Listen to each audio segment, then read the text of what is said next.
One of the questions that I get asked so often when working with practice, particularly when practice has sort of hit that 3 to 5 year mark and are really in a stride, is should I bring in an associate?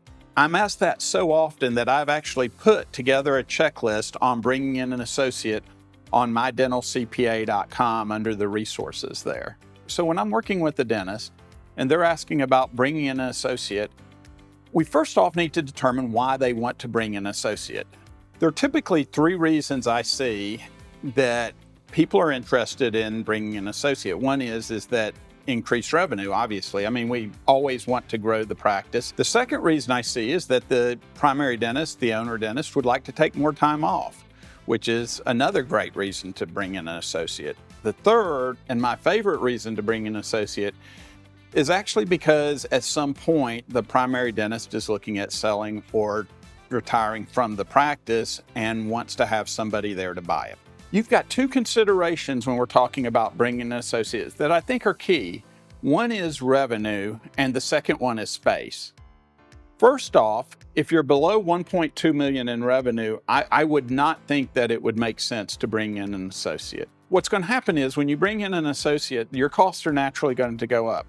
You're going to have another producer in the office, and the associate's going to need an assistant or possibly 2 assistants as their practice within your practice grows. The other hidden cost of bringing in an associate is marketing.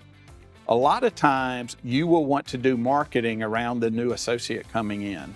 That's the reason I typically would rather see a dental practice producing around 1.4 million in revenue before we bring in an associate.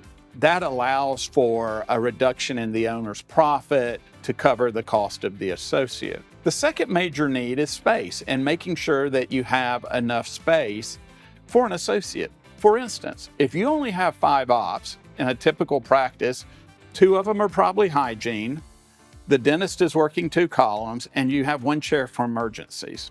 Where does an associate fit into that with everybody working every day?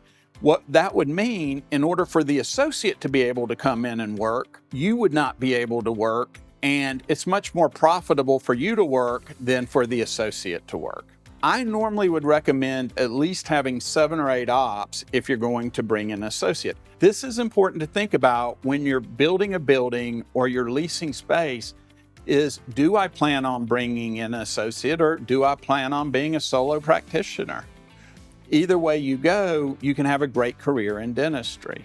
My other warning would be is if you see that you have quite a few holes in your schedule, then I don't think it's probably time for you to bring in an associate.